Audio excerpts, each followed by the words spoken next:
নমস্কার বন্ধুরা, এবছর জন্মাষ্টমীতে আমি গোপাল পুজোর যে আচারগুলো করেছি তার ছোট্ট একটা মুহূর্ত আপনাদের সঙ্গে তুলে ধরবো। এখানে আমরা প্রদীপ জ্বালিয়ে নিলাম। আমাদের যেহেতু ঠাকুরঘরের জায়গাটা বড্ড শর্ট, তাই পায়ের একটা শর্ট চলে এসছে ওর ভিতর। এই যে ঠাকুরকে অলরেডি আমাদের স্নান অভিষেক করা হয়ে গিয়েছে, এখন জল দিয়ে তাকে স্নান করানো হচ্ছে এবং এই জামা পরানো শুরু হয়েছে। শুরুতে আমি চান করানোর সময় একটা ছোট্ট জাঙ্গিয়া পরিয়ে নিয়েছিলাম, তো তারপর স্নান কমপ্লিট। এই যে মহারাজ জামা পরেছেন, 4খানা গোলাপ ফুল দিয়ে তৈরি করা হলুদ রঙের জামা, এবং তার গলায় একটা হার পরিয়ে নেওয়া হলো এবং কানের দুল। তার সাথে এই যে এদিক থেকে আমাদের ফুলের সজ্জাও চলছে। এই ঠাকুরকে বসানো হয়ে গিয়েছে তার সিংহাসনে।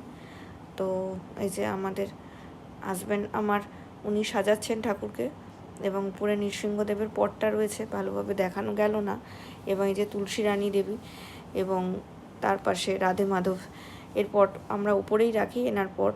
তো আমাদের লক্ষ্মী ঠাকুর প্লাস নিত্য পুজোর জন্যে আমাদের যে আচার বিচারগুলো করা হয় সেগুলো করা হচ্ছে।